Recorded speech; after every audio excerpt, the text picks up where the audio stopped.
മുഖ്യമന്ത്രി പിണറായി വിജയൻ എന്ന് പറയുന്നതിന് അദ്ദേഹം എന്തിനേയും ഏത് സമയത്തും എങ്ങനെയും നേരിടാനും സോൾവ് ചെയ്യാനും പ്രാപ്തനായ ഒരാളാണ്.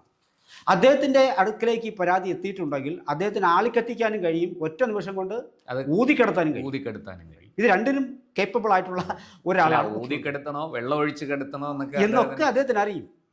ഇപ്പോൾ രാഹുൽ മാങ്കൂട്ടത്തിലുമായി ഒരു കേസ് വന്നപ്പോൾ അതിനെ ആളി കത്തിച്ചു. ഒരൊറ്റ ഇമെയിൽ, വലിയ പരാതികളുണ്ടോ, പിന്നെ ഇതുമായി ബന്ധപ്പെട്ട് വലിയ വലിയ വിവാദങ്ങളുണ്ടായിരുന്നു. ഈ പരാതി നിർബന്ധിതമായി വാങ്ങിച്ചെടുത്താൽ എന്തോ ആയിക്കോട്ടെ, പരാതി മെയിലുണ്ടോ, അദ്ദേഹം എന്ത് ചെയ്തു എന്നുള്ളത് നമ്മൾ കേരളം കണ്ടതാണ്. പക്ഷെ ഇപ്പോഴും രാമാനം മാങ്കൂട്ടത്തിനെ അറസ്റ്റ് ചെയ്ത ഇപ്പോഴെന്ത് പറ്റി, മുഖ്യമന്ത്രിയുടെ മകളോട് പറഞ്ഞു, മുഖ്യമന്ത്രിയിലേക്ക് എത്തി എന്ന് മെയിൽ വഴി അല്ലെങ്കിലും പൊതുജനം അറിഞ്ഞു കഴിഞ്ഞിരിക്കുന്നു. ഈ കേസ് ഇതുപോലെ ആളിക്കത്തിക്കാൻ അദ്ദേഹത്തിന് താല്പര്യം ഉണ്ടോ ഇല്ല എന്നുള്ളതാണ് വിഷയം. താല്പര്യമില്ല എന്നുള്ളത് കൊണ്ടാണ് ഇപ്പോൾ അത് ഊതിക്കെടുത്തിയത്.